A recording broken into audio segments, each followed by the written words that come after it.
பல்வேறு கோரிக்கைகளை வலியுறுத்தி காரைக்காலில் எஸ்சி எஸ்டி மக்கள் கூட்டமைப்பு கவன ஈர்ப்பு ஆர்ப்பாட்டம். மாநில பட்டியலின மேம்பாட்டு கவுன்சிலில் காரைக்காலின் பிரதிநிதிகளை நியமிக்க வேண்டும். மாநில அரசு பணியாளர் தேர்வாணையத்தை உருவாக்க வேண்டும். மாவட்ட பட்டியலின சிறப்பு கூறுதிட்ட துணை நிதி கண்காணிப்பு குழுவில் தலித் தலைவர்கள் மற்றும் கல்வியாளர்களை நியமிக்க வேண்டும். கோவில் 10 அரசு மாணவர் விடுதி பயன்பாட்டிற்கு ஏற்றதா இல்லையா என்பதை நிபுணர்களை கொண்டு ஆய்வு செய்ய வேண்டும். மாணவர்களின் கல்வி நலன் காத்திட 6 முதல் 12ஆம் வகுப்பு வரை மாலை நேர சிறப்பு வகுப்புகளை அரசு நடத்திட வேண்டும் உள்ளிட்ட கோரிக்கைகளை வலியுறுத்தி காரைக்கால் மாவட்ட எஸ்சி எஸ்டி மக்கள் நல கூட்டமைப்பு சார்பில் கவன ஈர்ப்பு ஆர்ப்பாட்டம் காரைக்கால் புதிய பேருந்து நிலையம் அருகே நடைபெற்றது.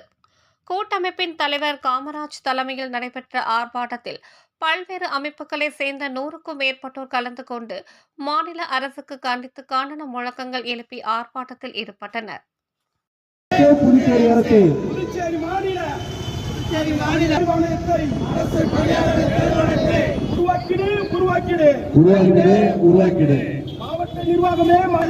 மாவட்ட பட்டியலின சிறப்பு திட்ட நிதி கண்காணிப்பு குழுவிலே அனைத்து தலைவர்கள் கல்வியாளர்கள் இடம் பெறுவதை உறுதி செய்கிறேன்.